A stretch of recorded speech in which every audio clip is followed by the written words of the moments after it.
You can go.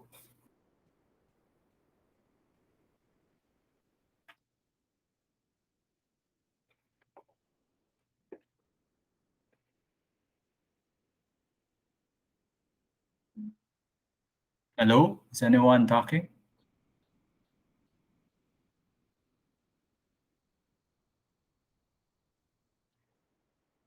Good afternoon. Alright. I am so sorry, nag-lisod jud ako internet. Okay na, okay na. If you present na lang, then I will report. Is that Oh, okay? na, naka-present na. Ay, okay. Oh, wait. Sige, go.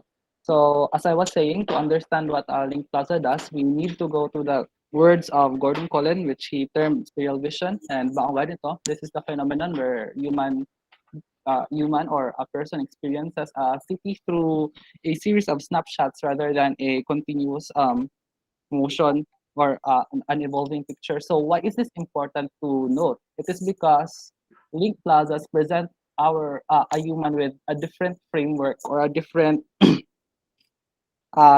frame reference, which is important kay this makes each plaza distinct while also telling a murag continuous story. And to further explain that, murag we go to Zucker's term where he compares link plazas to a baroque room where one room prepares us to another.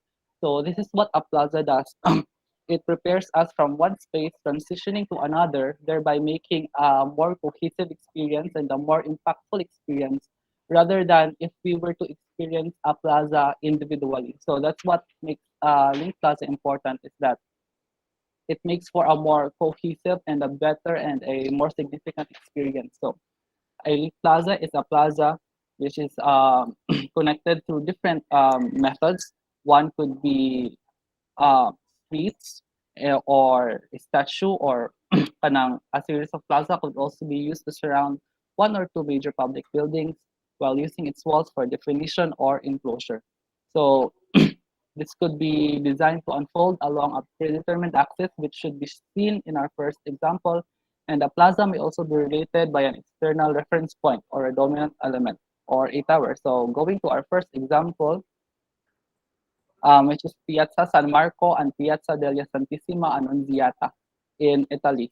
So these plazas are classically, murag classical siya na example sa plazas that are connected to a street. And how do we establish the connection through these two different plazas? And first, they can sayang nodes. And through these nodes, we can establish ang center of activity, asa natabo ang activity. Furthermore, if we next slide please. If we look at the plaza kanang images without looking sa landmarks, we can see that they have similar treatments, facade treatments, and architectural treatments, which is a renaissance, which is more renaissance. So this establishes a connection between the two plazas. Also, what we say ganina nga, these plazas usually open up.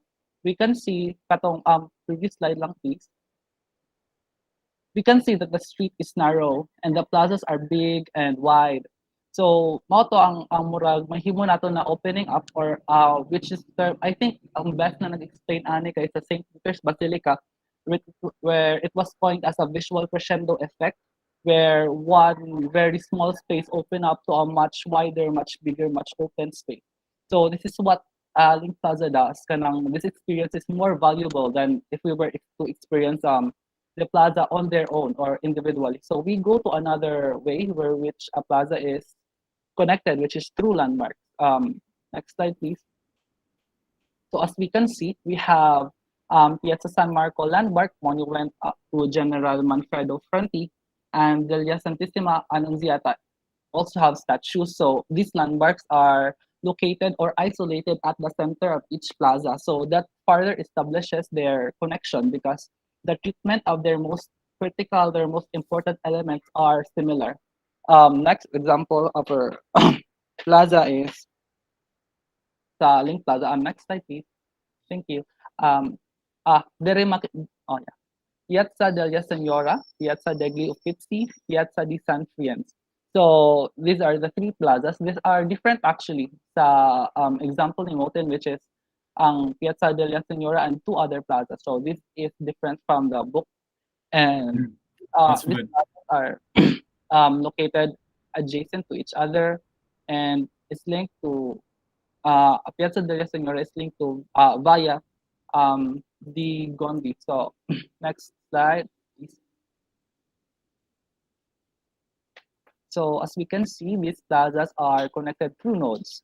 Then again, this is the center of activity. Also, if we look at the maps here, where these plazas also exhibit that katong visual crescendo effect kay Piazza degli Uffizi and Piazza di Firenze are actually very narrow in comparison to Piazza della Signor. I forgot the name of the main plaza. Yeah, let's call it the middle plaza, the Katong top middle plaza. plaza, yes. So so yes, marag this actually kanang further establishes again their connection kay they become one single experience kay this very small very small very narrow plazas open up to the main plaza which is located at the center. So unlike sa previous example, they do not have a connection through landmark. However, we can also see that these piazzas are connected through their architectural treatment and the treatment of their facades. And I think that's all for our report. Or Mm. I think na by 3 pages. And some of the next three. It's 9 out of 12. yeah, kanang mga images lang sila where we can see Ah, okay, okay. where we can see Good, good. treatment sa ilang facade which are similar again, similar colors, similar again architectural style which marag kuan sad Renaissance. So you can Okay, see good. that here. So that is linked plazas from our book. Again apologize for being disconnected midway. No problem, no problem. So, a very interesting thing about this visual crescendo effect that Moten describes is you can apply it in your bus terminal or like any other building. Remember, we did our hotel lobbies and then we wanted to be a big space. And then one way you can like apply our learnings here as urban design class is like before you get into the lobby, you have like a small tight space. It could be your bus stop or your like drop off area, and it makes your lobby more grand, similar to how these link plazas are connected like by small alleyways and they open up to a large open space. Really creates like a very dramatic effect and very kind of memorable and visually appealing. Okay, so good job,